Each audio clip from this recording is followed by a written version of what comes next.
Jack Lee update. Nanonood nga ng movie sila Jack Roberto at Kai Padilla kasama ang cast ng Task Force Powerwolf. Ang pinanood nila ay Obsession. Yun, no?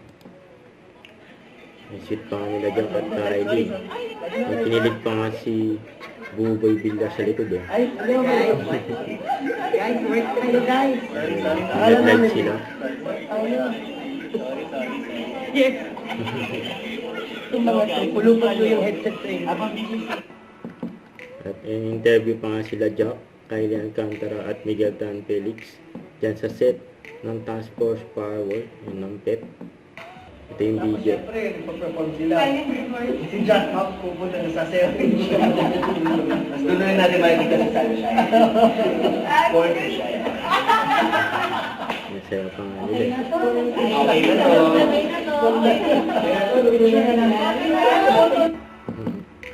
Ayan o. Lakas pa nga ni Jack o.